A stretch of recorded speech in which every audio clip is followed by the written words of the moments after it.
कहानी की शुरुआत में हम पंटाना विटाया स्कूल को देखते हैं, जिसे दुनिया का सबसे ज्यादा सख्त स्कूल कहा जाता है। लोगों का कहना है कि सबसे डिसिप्लिन लेस यानी बिगड़े हुए स्टूडेंट भी यहाँ आकर बिल्कुल सुधर गए। इस स्कूल में कुल 427 रूल्स हैं, जिन्हें स्टूडेंट्स को हर वक्त फॉलो करना ही होगा। रूल्स इतने ज्यादा हैं कि उन पर पूरी एक किताब लिखी जा चुकी है, और जो भी इन रूल्स को तोड़ेगा, चाहे गलती से ही सही, उससे सख्त सजा दी जाएगी या फिर मौत। यही वजह है कि स्टूडेंट्स हमेशा डरे सहमे रहते हैं और पपेट्स की तरह रूल्स को फॉलो करते रहते हैं। और यहाँ के टीचर्स भी बेहद बेदिल, सख्त और क्रूअल हैं। स्टूडेंट्स पर जुल्म करना जैसे उनका पसंदीदा शौक बन चुका है, और इसी जुल्म की वजह से स्कूल अपना असली रंग खो चुका है। स्कूल अब बेरंग है, ब्लैक एंड व्हाइट। स्कूल के अंदर कोई भी कलरफुल चीज लाना सख्त मना है। सिर्फ प्रिंसिपल को ही रंगीन कपड़े पहनने की इजाजत है, और वो हमेशा गुलाबी कपड़े पहनकर रखते हैं। इसी बीच स्कूल में एक नई स्टूडेंट आती है, नैनो,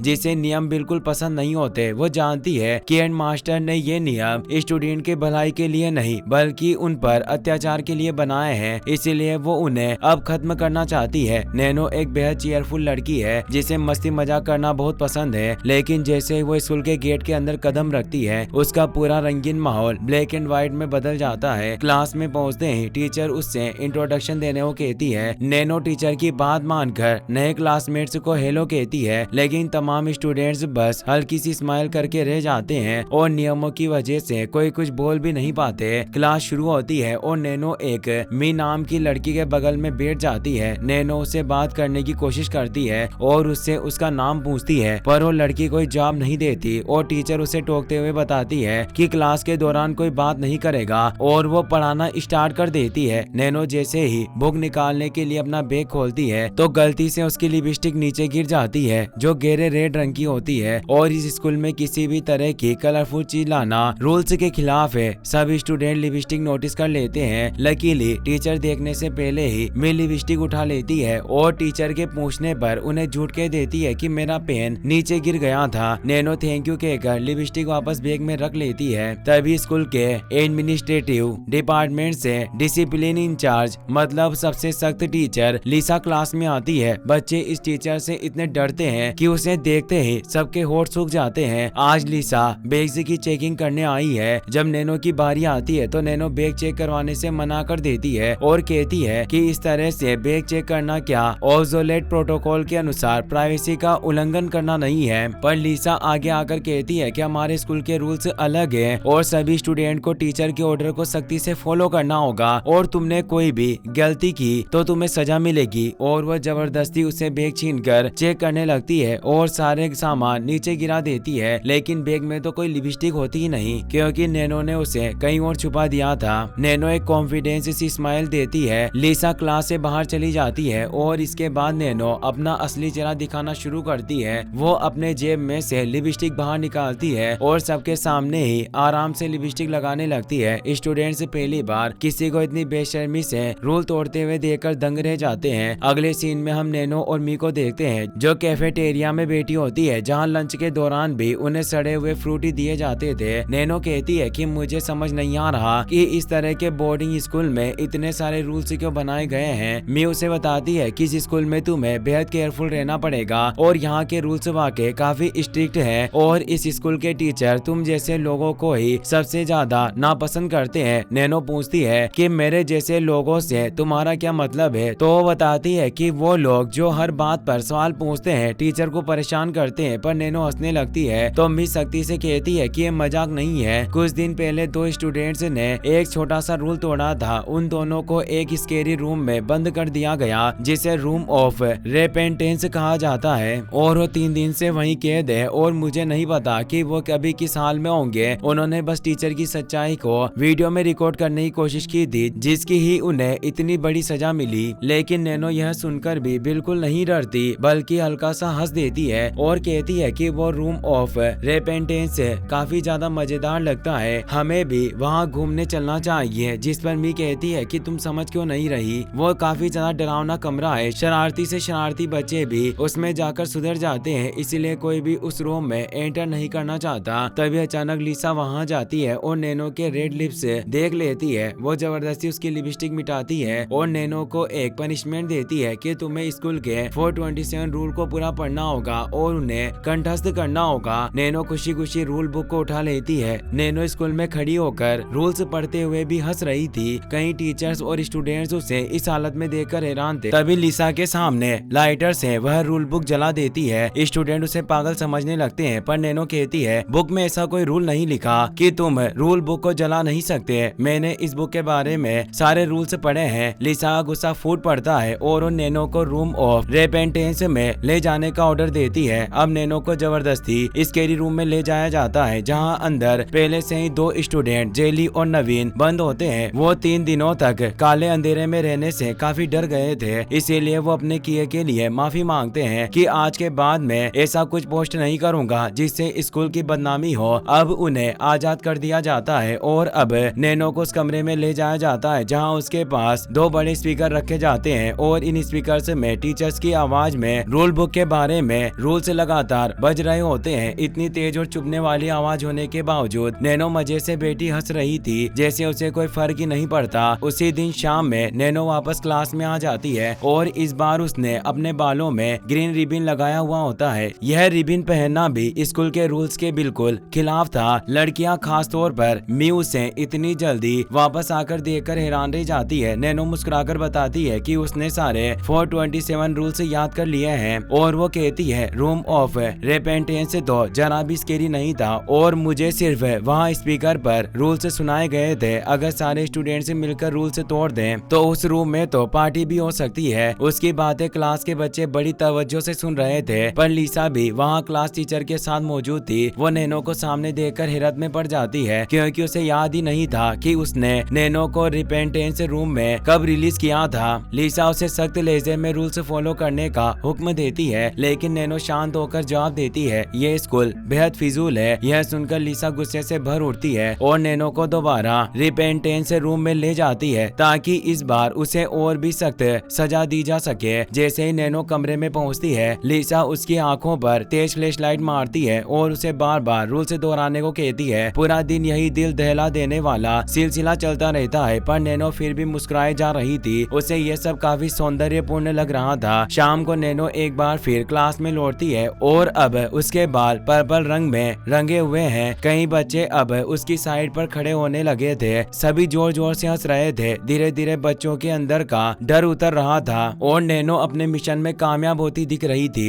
इसी दौरान लिसा उसे तीसरी बार रिपेंटेंस रूम में ले जाती है और गुस्से में पूछती है आखिर तुम चाहती क्या हो। नैनो जोर से हंसने लगती है, फिर जवाब देती है मैं चाहती हूँ कि स्कूल का सिस्टम बदल जाए और वो सारे रूल्स मिटा दिए जाए जो स्टूडेंट्स की आजादी छीन रहे हैं। यह सुनकर लिसा आग बबूला हो जाती है। सजा में वह पिलायर से नैनो की जुबान खींचने लगती है। दर्द इतना ज्यादा होने के बावजूद नैनो चुप थी और अभी भी यही कहती जा रही थी कि आपके नियम गलत हैं। गुस्से में लिसा उसकी पूरी जुबान उखाड़ देती है, पर फिर भी नैनो हंसती रहती है और लिसा भी ये सजा देखकर काफी खुश हो रही थी। उस रात लिसा अपने ऑफिस में बैठी नैनो के बारे में सोच रही होती है। वो उसकी लिपस्टिक को पूरी तरीके से तोड़ देती है। तभी एक नई स्टूडेंट अंदर आती है। उसका नाम यूरी होता है। यूरी लिसा को अपनी फाइल देते हुए कहती है मैं नैनो को बहुत अच्छी तरह जानती हूँ, हम पहले भी एक स्कूल में पढ़ते थे। यूरी रिक्वेस्ट करती है कि उसे हेड इंस्पेक्टर बनाया जाए, क्योंकि सिर्फ वही नैनो को रोक सकती है। शुरुआत में लिसा उसकी बात पर यकीन नहीं करती, लेकिन फिर यूरी उसका फोन निकालती है और स्टूडेंट की ग्रुप चैट दिखाती है जहाँ बच्चे स्कूल सिस्टम को गिराने और रूल्स तोड़ने की प्लानिंग कर रहे थे। यूरी बताती है कि वो फेक आइडेंटिटी बनाकर काफी समय से रूल्स पर नजर रख रही है। लिसा उसे देखकर इम्प्रेस हो जाती है और उसे हेड इंस्पेक्टर बना देती है। अब हम देखते हैं कि जो स्टूडेंट्स रूल्स के खिलाफ बात कर रहे थे उन्हें कड़ी सजा दी जा रही थी। उन्हें पूरी रात एक दर्दनाक पोजीशन में बैठना होगा बिना हिले डुले। जैसे जैसे दिन गुजरते हैं यूरी और लिसा के बीच भरोसा बढ़ता जाता है और जल्द ही यूरी को लिसा के ऑफिस का सीक्रेट एक्सेस भी मिल जाता है। एक दिन यूरी चुपके से ऑफिस में घुसती है और कुछ डॉक्यूमेंट देखने लगती है और तब हमें पता चलता है कि यूरी का भी इस स्कूल में आने का एक नया सीक्रेट प्लान है। नैनो क्लास में लौटती है और उसकी जुबान पर कोई निशान तक नहीं, जबकि कुछ दिन पहले लिसा ने उसकी जुबान फाड़ दी थी। अपने डेस्क पर पहुंचते ही उसे एक रेड रिबन वाला सील्ड एनवेलप मिलता है जिस पर लिखा था टॉप सीक्रेट। नैनो मुस्कुराती है और उस समय उसे खोल देती है। कुछ घंटों बाद हम देखते हैं कि नैनो काफी सारे पोस्टर्स लिए घूम रही है। तभी यूरी उससे टकराती है और उसने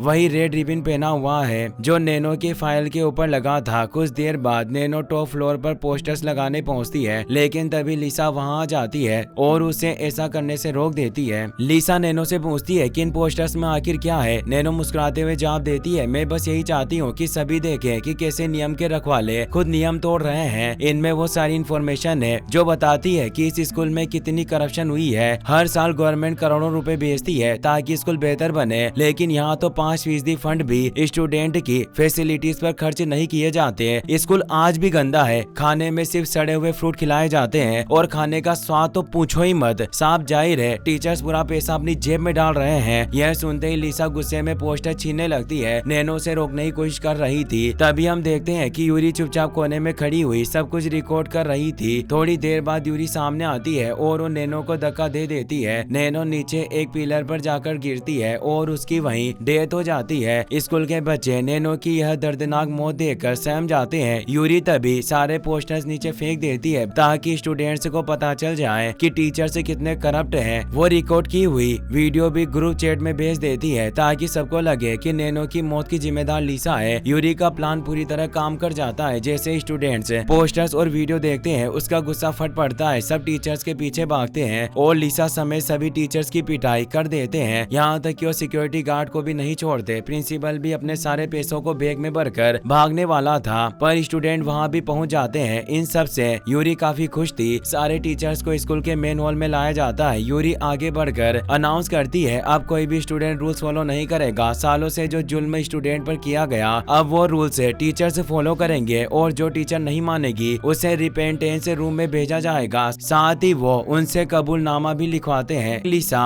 कन्फेशन की जगह लिखती है कि तुम जो ये सब कुछ कर रहे हो इसका तुम्हें जल्दी पछतावा होगा। नवीन का गुस्सा इससे काफी बढ़ जाता है। लिसा पागलों की तरह हंस रही होती है, इसलिए वो लड़का लिसा का गला दबाने लगता है और उसे कहता है, तुमने मुझे 3 दिनों तक भूखा रखा, तुम्हें कबूलनामा तो लिखना ही होगा। लेकिन गुस्से की इसी गर्मा गर्मी में लिसा का दम घुटने से वो मर जाती है। टीचर के मारे जाने पर बच्चे नवीन पर भड़क उठते हैं। कुछ कहते हैं कि उसे रेपेंटेंस रूम भेजो, कुछ कहते हैं कि उसे फांसी दे देनी चाहिए। तभी गन शॉट की आवाज आती है। स्कूल का प्रिंसिपल हाथ में गन लिए वहाँ आ जाता है। वह सबको एक जगह रुकने और टीचर्स को आजाद करने का हुक्म देता है। प्रिंसिपल स्टूडेंट्स को आखिरी मौका देता है, अगर तुम सब दोबारा रूल्स फॉलो करोगे और स्कूल में ऐसा माहौल कभी नहीं बनाओगे तो मैं तुम्हें माफ कर दूंगा। यहाँ तक कि मैं लिसा के मर्डर को भी माफ कर दूंगा। कुछ स्टूडेंट्स डरते हुए उससे माफी मांग लेते हैं, लेकिन यूरी और कुछ स्टूडेंट्स खामोश खड़े रहते हैं। जो बच्चे बात नहीं मानते, प्रिंसिपल उन्हें अलग बिठा देता है ताकि उन्हें सजा दी जा सके। सबसे पहले वह यूरी के पास जाता है क्योंकि उसी ने यह सब शुरू किया था। वो कहता है कि तुमने ही सभी का ब्रेन वॉश किया। प्रिंसिपल गन उठाकर पूछता है कि जिस किसी को भी लगता है कि यूरी इसकी जिम्मेदार है वो अपना हाथ उठाए। काफी सारे बच्चे हाथ उठा देते हैं। अब प्रिंसिपल एक तलवार उठाता है और कहता है कि तुम्हें अपने हाथों से यूरी को खत्म करके साबित करना ही होगा कि तुम मेरे वफादार हो। और वो नवीन को आगे बुलाते हैं। तभी अचानक नैनो वहाँ चली आती है। उसके कपड़ों पर खून लगा होता है। फिर उसके 3 और वर्जन प्रकट होते हैं। एक की जुबान कटी हुई थी, एक ने ग्रीन रिबन पहना हुआ था और आखिरी में वो लिपस्टिक वाला वर्जन जो पहली बार क्लास में दिखा था। अब सच्चाई सामने आती है। जब नैनो को रिपेंटेंस रूम में भेजा गया, उसका एक नया वर्जन जन्म लेता रहा और वह नया वर्जन पुराने को रिप्लेस कर देता था। यही वजह थी कि नैनो हर बार सजा के बाद भी बिना किसी चोट के क्लास में नजर आती थी। सभी पूरी तरह से हैरान रह जाते हैं। टीचर भागने की कोशिश करती है पर नैनो के सभी वर्जन मिलकर दरवाजा बंद करती है और सभी टीचर्स को अंदर लॉक कर देती है। वह नैनो जिसकी अभी मौत हुई थी प्रिंसिपल के पास आती है और उसे गन नीचे रखने को कहती है, लेकिन प्रिंसिपल गन उसकी तरफ तान देता है। इसी वक्त सारे स्टूडेंट्स अपने मोबाइल निकालते हैं और लाइव स्ट्रीम शुरू कर देते हैं ताकि दुनिया देख सके कि एक प्रिंसिपल अपने ही स्टूडेंट पर गन तान रहा है। यह देखकर प्रिंसिपल डर जाता है और गन जमीन पर फेंक देता है। तभी बच्चे उसे पकड़ लेते हैं। यूरी वहाँ से भागने की कोशिश करती है, लेकिन नैनो उसे रोक लेती है। अब स्टूडेंट को किसी पनिशमेंट का डर नहीं और वो पहली बार नॉर्मल स्टूडेंट्स की तरह जी सकते हैं। नैनो अपने चारों वर्जन्स के साथ यूरी और बाकी टीचर्स को रेपेंटेंस रूम में बंद कर देती है। अब वो मी को बाहर के गेट की चाबी देती है, जिससे वो गेट को खोल देते हैं। अब सभी आजाद थे और खुशी खुशी स्कूल से बाहर निकलने लगते हैं। नैनो पीछे मुड़कर स्कूल को देखती है और मुस्कुराते हुए वहाँ से चली जाती है क्योंकि उसका मिशन अब पूरी तरह पूरा हो चुका था। इसी के साथ ये कहानी यही खत्म होती है। वीडियो पसंद आया हो तो अपने दोस्तों के साथ शेयर करना, साथ ही इस वीडियो को लाइक और चैनल को सब्सक्राइब करने के लिए